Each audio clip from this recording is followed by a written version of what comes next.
বাংলাদেশের বুকে আবার অঘটন। শেখ হাসিনা বাংলাদেশের প্রধানমন্ত্রী তাকে যেদিন মৃত্যুদণ্ডের কথা ঘোষণা করলো আন্তর্জাতিক অপরাধ ট্রাইব্যুনাল বা ক্যাঙ্গারু কোর্ট, সেই দিনই চট্টগ্রাম পোর্টকে বিক্রি করে দেওয়া হলো ডেনমার্কের একটা কোম্পানির হাতে। এবং এই দুই ঘটনা কি নিছকই কাকতালীয়, নাকি এর পেছনে বড় একটা উদ্দেশ্য রয়েছে, সেইটা খোঁজার চেষ্টা করব। এবং যে কোম্পানিকে বিক্রি করে দেওয়া হলো আসলে তারা কি?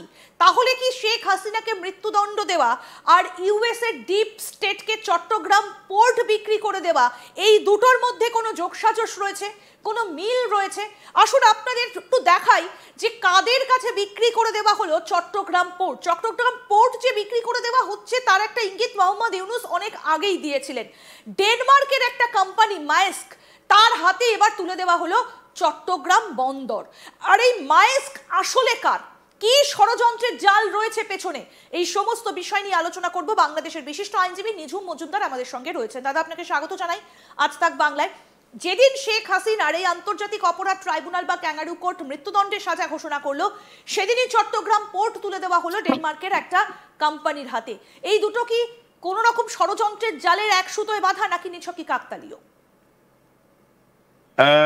না, এটি একশোতই বাধা এবং এটি পরিকল্পিত এবং এটা খুবই পরিষ্কার আমাদের সামনে। সেটি হচ্ছে যে প্রথম ব্যাপার হচ্ছে যে আপনার এই যে চিটাগং পোর্ট বিক্রি করে দিচ্ছে বা যা কিছু, সেটি নিয়ে আমরা হয়তো বা বিস্তারিত আলোচনা করব, কিন্তু আপনাকে শুরুতে একটা জিনিস জানা প্রয়োজন যে প্রত্যেকটা দেশের নাগরিকদের অধিকার রয়েছে যে সেই দেশের কোনো পোর্টের সাথে যদি কোনো চুক্তি হয়, কোনো ধরনের দীর্ঘমেয়াদী চুক্তি হয় যেটা দেশের স্বার্থ সংশ্লিষ্ট বিষয়াদি, সেগুলো জানার অধিকার দেশের প্রত্যেকটা নাগরিকের রয়েছে। এই লালদিয়া বন্দর আপনার কোথাকার কোন ডেনমার্কের এক কোম্পানি এইসব দুনিয়ার কথাবার্তা গল্প কিচ্ছা তারা বের করেছে।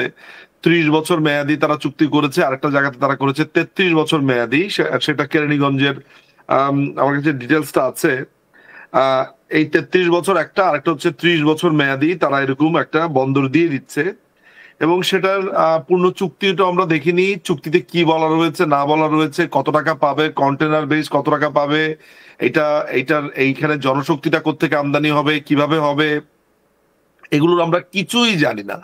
এবং এত হেইস্ট, এত তাড়াহুড়া করে জিনিসটা করা হচ্ছে এবং সময় হিসেবে বেছে নেওয়া হয়েছে এমন একটি দিনকে যেখানে এই অবৈধ এই টোকাই এরা একদিকে 32 নম্বর অ্যাটাক করেছে, অন্যদিকে জাতির জনক বঙ্গবন্ধু শেখ মুজিবুর রহমানের কন্যাকে, মাননীয় প্রধানমন্ত্রী শেখ হাসিনাকে তারা মৃত্যুদণ্ডে দণ্ডিতের আপনার তথাকথিত ক্যাঙ্গারু ট্রাইব্যুনালের আপনার রায় ঘোষণা করেছে।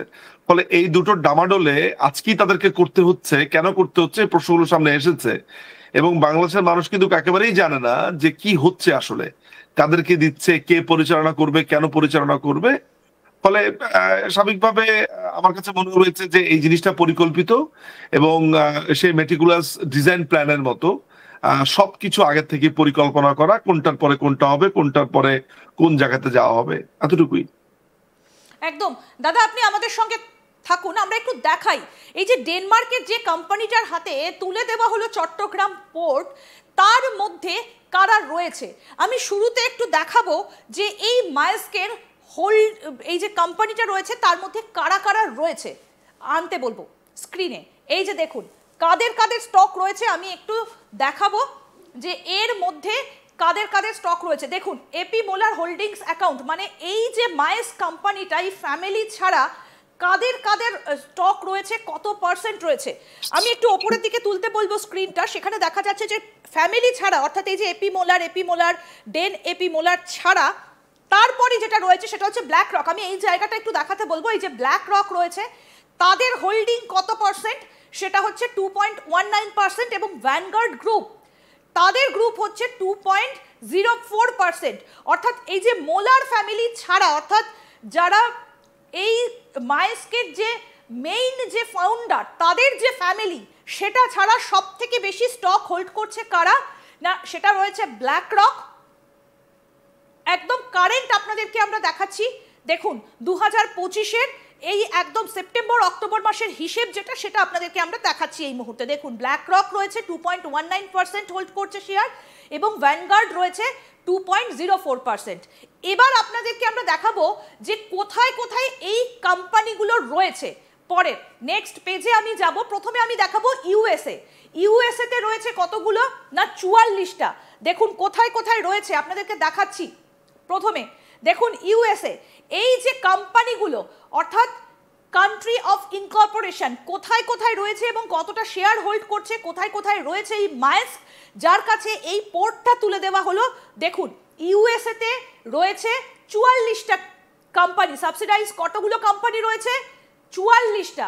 দেখুন আপনাদেরকে দেখাচ্ছি। নেক্সট কয়েকটা আপনাদের দেখাই, নামগুলো দেখলে নিশ্চয়ই বুঝতে পারবেন যে কি কি নামে এই মায়েস্ক কোথায় কোথায় রয়েছে।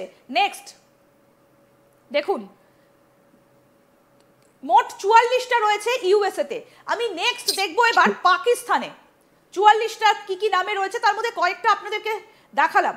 এরপরে আপনাদেরকে দেখাবো যে পাকিস্তান, দেখুন পাকিস্তানে কতগুলো নামে রয়েছে।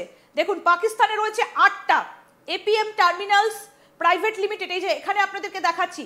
তারপরে দেখুন নেক্সট 8টা, আমি খুব তাড়াতাড়ি একটু দেখাবো। ডামকো পাকিস্তান প্রাইভেট লিমিটেড, অর্থাৎ এই যে মায়েস্ক, যে ডেনমার্কের কোম্পানিটার কাছে চট্টগ্রাম পোর্ট তুলে দেওয়া হলো, তারা কোথায় কোথায় রয়েছে এবং কোথায় কোথায় এরা বিজনেস করছে, কি কি নামে রয়েছে। এই যে পাকিস্তানে 8টা কোম্পানি রয়েছে এই মায়েস্কের মধ্যে। দেখুন এরপরে যাব বাংলাদেশ চট করে, অর্থাৎ আমরা প্রথমে দেখলাম ইউএসএ, তারপর দেখলাম পাকিস্তান, এবার দেখব বাংলাদেশ। বাংলাদেশের 4টে APM global logistic Bangladesh limited, মানে এটা কিন্তু মায়েস্কের, মানে একেবারে মায়েস্ক। দেখুন মায়েস্কের কোম্পানিগুলো দেখুন 4টে রয়েছে বাংলাদেশে। নেক্সট একটু নামগুলো দেখাবো। এই যে Maersk Bangladesh limited, APM global logistic Bangladesh limited, 4টে। তারপরে যাব পানামাতে, আরেকটু দেখাই, মানে বাংলাদেশ পাকিস্তান তো দেখান, আমি ইউএসএ দেখালাম, এবার দেখাই পানামা। পানামাতে কটা কোম্পানি রয়েছে? 11টা। মানে দেখুন মায়েস্ক গোটা বিশ্ব জুড়ে তাদের সেই কোম্পানি তারা খুলে রেখেছে এবং গোটা বিশ্ব জুড়ে আধিপত্য বিস্তার করে রেখেছে। এই যে পানামাতে আপনাদেরকে দেখাচ্ছি 11টা কোম্পানি রয়েছে যারা মায়েস্কের।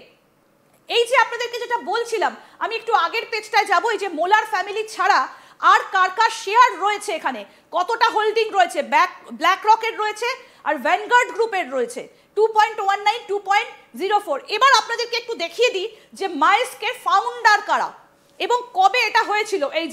এই যে দেখুন এটা কবে এটা তৈরি হয়েছিল। এই যে এই ব্যক্তি যার ছবি আপনাদেরকে আমরা দেখাচ্ছি, ক্যাপ্টেন পিটার মাস্ক মোলার, ইনি এই কোম্পানিটা প্রতিষ্ঠা করেছিলেন। কবে সূচনা হয়েছিল এপি মোলার গ্রুপের? 1886 থেকে 1920 সাল পর্যন্ত ব্যবসায়িক উদ্যোগের একটা এখানে একটা হিসেব এখানে রয়েছে। আমরা এআই এর মাধ্যমে এটাকে বাংলায় ট্রান্সলেট করেছি এবং যে কারণে এই